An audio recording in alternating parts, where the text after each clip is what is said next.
Welcome back to the continuation of my retro review for Penny Dreadful, Season 1, Episode 2, Seance. Last time we were here, we reviewed Episode 1, Season 1, Nightwork, according to the tarot cards. I feel like I did not explain this very well. The whole reason we're using the tarot cards as a way to talk about these stories is partially because it's fun and connected to the universe. There's so much I could talk about when it comes to Penny Dreadful. Like, these reviews and deep dives could go a million different ways, and I thought the best way for us to hone in our focus and narrow it down is let the cards decide what we're going to talk about. These cards right here are not your traditional tarot cards. They are Halloween themed because we're rolling into the Halloween season as of time of recording and release, which means I thought it would be fun to use one of my themed decks.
The Seven of Pumpkins, the Ace of Pumpkins, and the Page of Imps. Kind of relieved it's not all the same suite again.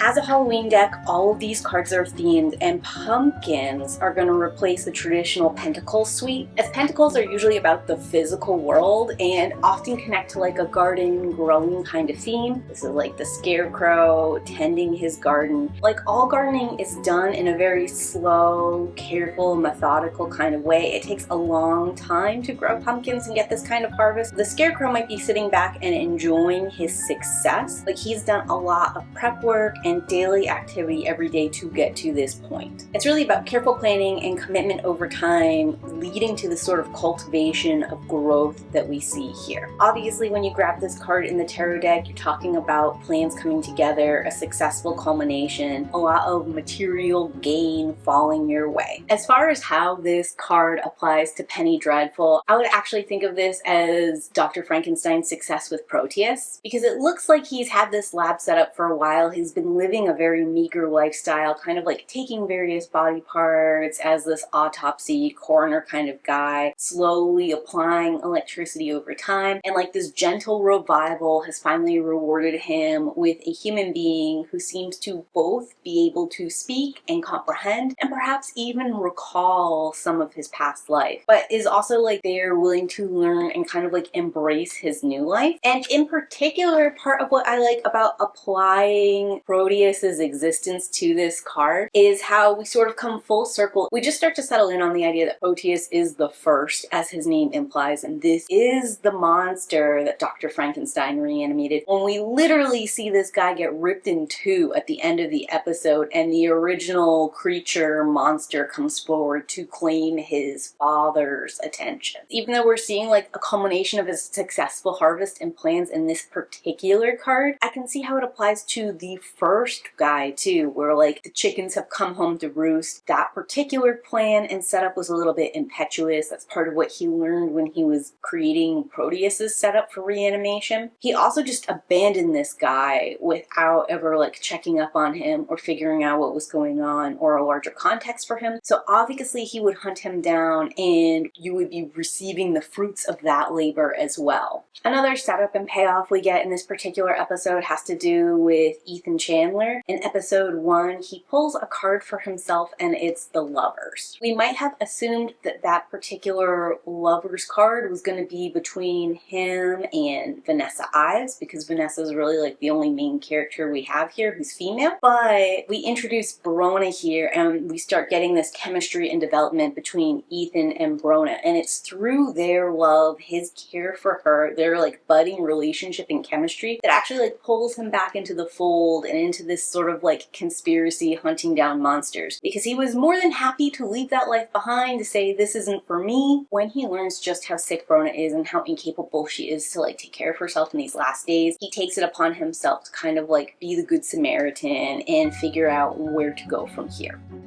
Which rolls us into the next card, the Ace of Pumpkins. Now, it's very interesting to me that this is upside down, because right side up, this is a great card to get in a tarot reading. It suggests that you have a strong material foundation, that you're very comfortable with all of your basic needs, and perhaps even have like an abundance. But upside down, instead of suggesting you have a fresh start with all of the materials required, it implies that you have a false start or a false lead. And another thing that's interesting with this card specifically is you might see like the white lilies down here below, and that's implying that this card is for people who are pure of heart, pure of intention, that sort of thing. You have to sort of like question our characters in our scenario. Are they pure of heart? Do they have good intentions? Not in this episode, but I believe in episode 3, at the very end, Sir Malcolm says, part of the reason you guys were all chosen is because none of you are nice people. And this card here is sort of like beginning to foretell that these people are smart, they're clever, they're resourceful, they're interesting, but are they kind? Are they pure? Are they nice? Because we've got the upside down card, it's sort of suggesting like no, and pointing us in the direction that like everybody here has skeletons in their closet. They have something going on with them that adds a little bit of complexity and perhaps makes us question whether or not they're worthy or deserving of like a fresh start.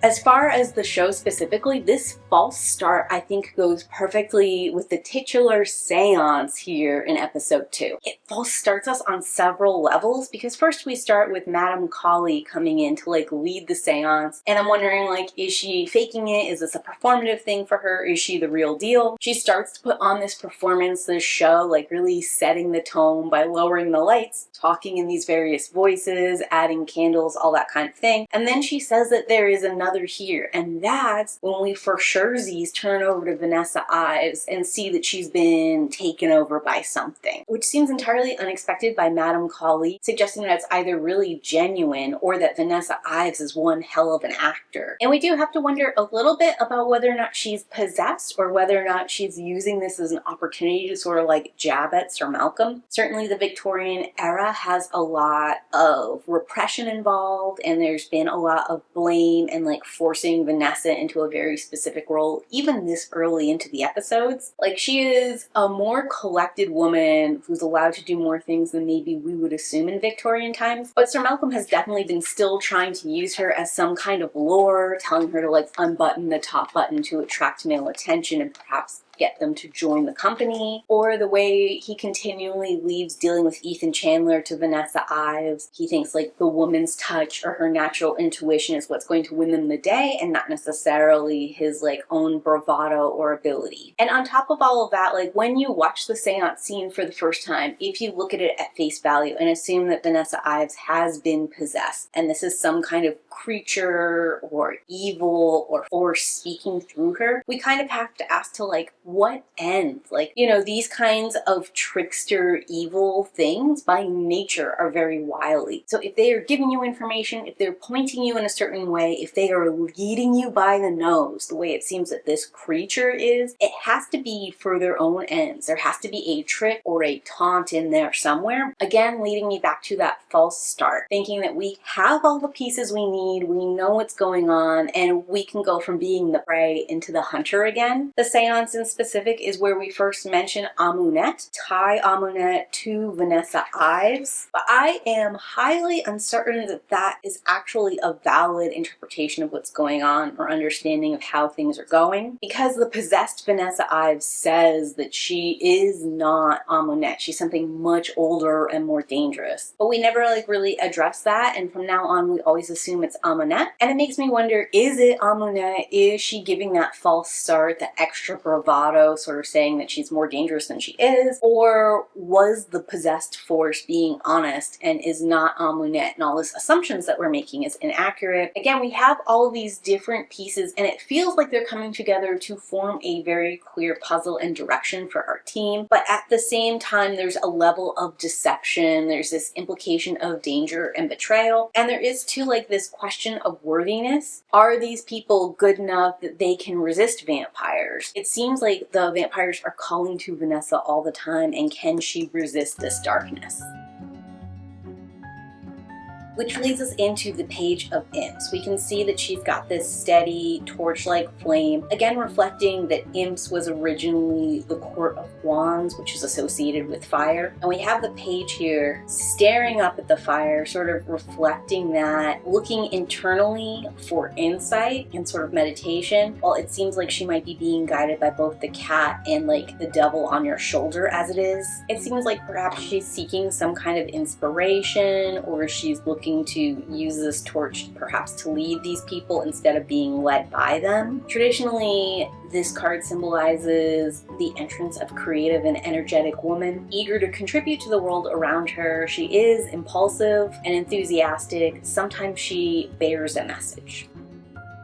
And given the distinctly feminine theme of this card, I think it's worth using it to compare Brona and Vanessa Ives for a moment, because the woman who's like literally entered the stage right now is going to be Brona, and it's clear from the get-go that she's very lively and energetic despite the fact that she has consumption, and she seems to charm Ethan Chandler right away. No like further ulterior motive. I really hate that we use her as an introduction to Dorian Gray, mostly because I don't like how Dorian Gray treats her, but I love the kind of like fire and zhuzh she has, like to push back and fight against him. He says, "I've never fucked a dying thing before. Do you feel things more deeply? Do you feel things at all?" And her response is to be like, "Do you feel anything?" And then she scratches the crap out of his back and like gives him all these bloodlines down it. And I love that she's sort of giving as good as she gets. And of course, it's her entrance in this part of the story that actually gets Ethan back into the fold and gets him to reconnect with the rest of the party and their vampire hunt, which again is really important. And when he does that, it's episode 3, but I'm going to talk about it a little bit. He doesn't commit to the party as a whole or to the goal of saving Mina. He commits specifically to Vanessa Ives. He says that he is with her, he's loyal to her, like looking directly at her, implying that if there is a break or schism in the group, he's on her side and he's fighting to protect her and keep her safe. Which does roll me into Vanessa Ives too, with her like special level of sensitivity here. We get a little glimpse of what that could mean in the seance. We can see both how she might be leading the group, like sensing where the vampires are, finding them, tracking them down, helping them to find Mina, but also she might be the person who is being led by these other influences. And it is definitely a question going on in the series, who is leading who here? Are the vampires the one who are leading Vanessa, or is Vanessa the one who's seeking and hunting the vampires? Looking at this reading as a whole and applying it to the episode, I would say that we are looking at the fruits of our labors, or like the roosters coming home to roost. We see it most obviously in this episode with Dr. Frankenstein, where his firstborn comes and rips his secondborn, more successful, kinder child in two. But we're gonna see this with Sir Malcolm. We've got a couple seeds planted here that he was like not a great father, and there's a lot of tragic things that have led into Mina's disappearance, where this might be at least partially his fault. And we're also getting like a hint of Vanessa's trauma, where she is talking about how she caught Malcolm having sex with someone. We'll get a reveal of who that is later too, so that in some way set off into motion both Malcolm's transgressive act, but also perhaps Vanessa witnessing it and telling the wrong person or not telling the right person at the right time. We're seeing that we do have the material we need to tell a really engaging story, but it's not giving us that sort of grounded comfort and certainty that we would want. Instead, it's sort of like making us question whether or not any of these people are worthy, whether or not they know that they have the right materials. And we've got Vanessa at the helm kind of leading us on this vampire hunt, implying she knows where Mina is, or she knows where to look for Mina, or that she knows whether or not Mina is still alive. But like, we're questioning who is leading who, whether or not these gifts are helping us or just making her more susceptible to be the next victim. As an episode, I really love Seance. I think the performance we get by both Matt Adam Colley and Vanessa Ives here on the titular seance is phenomenal. It's giving all those traditional spiritualist cues, giving that like really strong, eerie, possessed, ghost talking to you kind of performance. I love this long, slow build we get between Victor Frankenstein and Proteus. The very end of the episode, us to watch Proteus be physically ripped in half by the firstborn monster. It adds so much menace to that creature before we know anything else about him, and it makes us really question what we just watched over the last 45 minutes. Love this reading because it talks us through the foundation we have, whether or not we have the right materials and know how to use them, and then it has a female leading the way, which given like there's only 1 or 2 women in this show, I love getting the opportunity to talk about them. But talk to me in those comments down below. How are you feeling about this tarot card format? Do you want to see more discussions kind of led by the will of the cards? Or are you looking for like more structured reviews for Penny Dreadful? Thank you guys for sticking with me and letting me kind of like experiment and play with some of these things. And as always, keep